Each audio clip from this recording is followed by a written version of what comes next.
Peace. I just wanted to take a moment and build a little bit about the difference between emotions and feelings. And a lot of times you may hear people saying, that's how I feel about it. I'm feeling some kind of way. Um, People talk, just generally speaking, a lot about their feelings. And in reality, that's not feelings, that's emotions. And the difference between feelings and emotions is, for example, you have solid, liquid, and gas. Those particular three forms. The physical body is the solid. Emotions would be more like the liquid aspect of the physical body because emotions are linked to the sympathetic nervous system. It goes through a system of hormones and other different processes in order for you to actually produce certain type of thought processes. And like I say, the reason I mention thought processes is because a lot of times when people are talking about that's how I feel about it, what they're really saying is that's how they think about it. But that thought has been transmutated through a series of chemical processes, biochemically, and hormones in order for them to interpretate that phenomenon and say, I'm mad about it. And the reason I say that is because you can't get mad about something that you didn't think about first. Try it if you want right now. Get mad without thinking about something.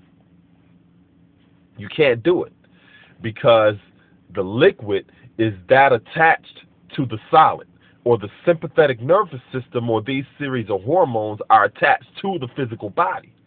Now, when you look at feelings, feelings are more like the gaseous element, or they're more like the fine mist that the naked eye can hardly detect. Feelings are when you go into an atmosphere and you receive vibes from the environment, like maybe you're at the club or something. You go up in the club and something ain't feeling right. You feel a fight getting ready to happen because you can feel the tenseness in the air, the atmosphere. That wasn't produced by a thought. You didn't go into that environment and think about a fight and then get the feeling. It didn't happen in that way. What ended up happening is you got a vibe or an intuition from the atmosphere, then you thought about it. So feelings are transcendent of the physical form, or they are the gaseous element that transcends the solid and the liquid.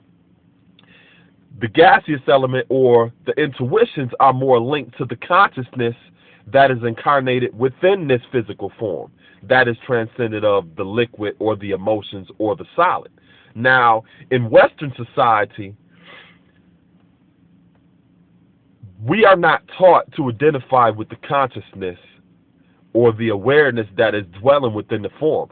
We're not encouraged to identify with the intuition or the mother wit, as we call it, because in Western society, it's mostly patriarchal, it's mostly misogynistic, it's mostly chauvinistic, so they don't encourage people to identify with those particular energies that are more feminine in nature or more receptive to the environment.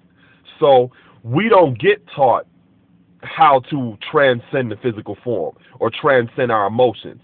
That's why you don't see systems like yoga, systems like meditation, fasting, a lot of these things that are taught in order to help us rise above the earth's surface or the physical form or the liquid form. You don't see a lot of those systems being taught or even evolve something that has evolved out of Western society, because most of Western society is taught to identify with the most densest aspect of that consciousness. And you can see it even within the language. That's just how I feel. Or we're only human, or we all fall short of the glory of God, or we're all imperfect, or any of these type of terms or phrases that is common to the nomenclature of Western society is taught us to just identify with this physical form. But the same way you see this is my jacket and I own it, I also own this hand. This is my hand. I also own my emotions or my thoughts, but that is where you get into the area where people traditionally in Western society put limitations upon who and what they are and how they can express themselves. So when you look at Western medicine, or the pharmaceutical companies, which is an outgrowth naturally of Western society, you see them producing chemicals which are a so-called quick fix to put straitjackets on persons' emotions or feelings. So you see people creating so-called mood enhancers, or you see people creating antidepressants or other ways to manipulate this physical form or the expression of the hormones that are linked to the thoughts that express emotions. In other words, like I said, in order for you to be angry about something or other different emotions, you have to have a thought first.